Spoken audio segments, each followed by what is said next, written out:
Assalamualaikum warahmatullahi wabarakatuh. Nama saya Eva Ayu Wulandari dari Universitas Nahdlatul Ulama Blitar Cabang Gempol, Prodi Pendidikan Guru Sekolah Dasar.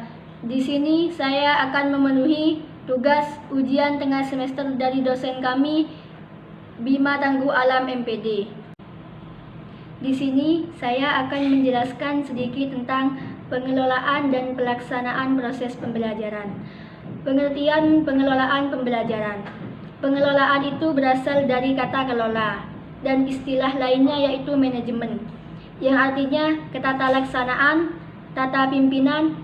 Maka dapat disimpulkan bahwa pengelolaan itu adalah pengaturan atau penataan suatu kegiatan atau proses yang memberikan pengawasan pada semua hal yang terlibat dalam pelaksanaan kebijaksanaan dan pencapaian tujuan. Pengelolaan pelaksanaan proses pembelajaran. Dalam mengelola suatu pembelajaran ada beberapa hal atau tahapan, yaitu yang pertama adalah perencanaan. Perencanaan terdiri atas yaitu A. Menetapkan apa yang mau dilakukan, kapan dan bagaimana cara melakukannya. B.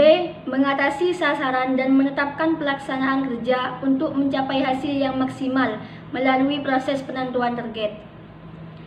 C. Mengembangkan alternatif-alternatif. Yang D. Mengumpulkan dan menganalisis informasi. Yang E. Mempersiapkan dan mengkomunikasikan rencana-rencana dan keputusan-keputusan. 2. Pengorganisasian.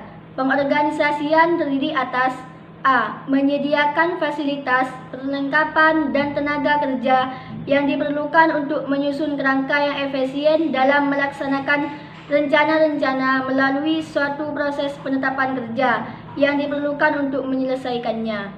B. Pengelompokan komponen kerja ke dalam struktur organisasi secara teratur. C. Merumuskan dan menetapkan metode dan prosedur. D.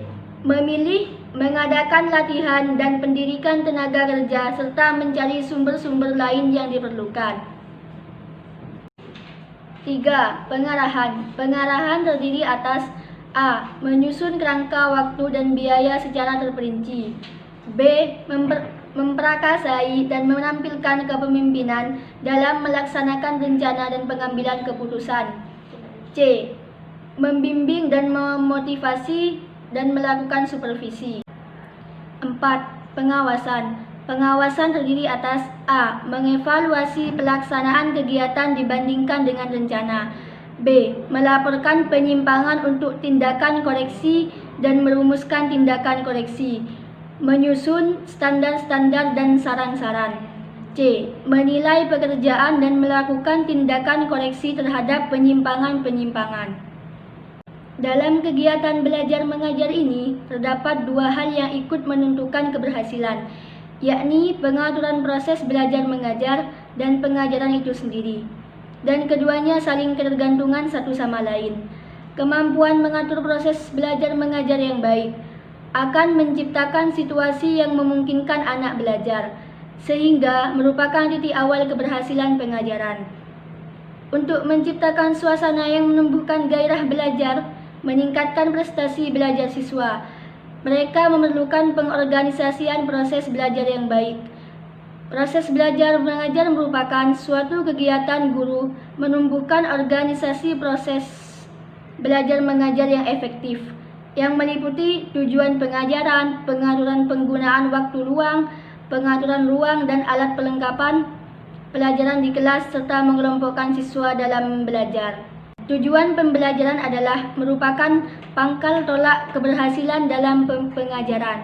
Maka jelas rumusan tujuan makin mudah menyusun rencana dan mengimplementasikan kegiatan belajar dengan bimbingan guru. Dalam perumusan tujuan instruksional khusus perlu dipertimbangkan hal-hal seperti berikut. A. Kemampuan dan nilai-nilai yang ingin dikembangkan pada diri siswa. B. Bagaimana cara mencapai tujuan itu secara bertahap atau sekaligus.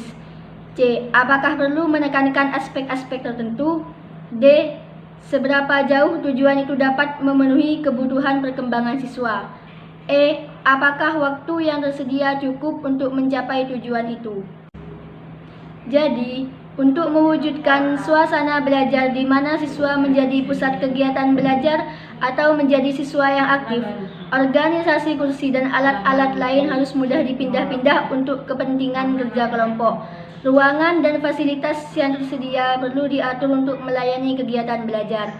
Ruang gerak guru dan organisasi proses belajar mengajar tidak terbatas. Kegiatan mengarahkan, menjelaskan, memberikan jawaban spontan, serta memberikan umpan balik merupakan kegiatan guru untuk memenuhi kebutuhan siswa yang beraneka ragam. Mungkin itu saja yang dapat saya sampaikan.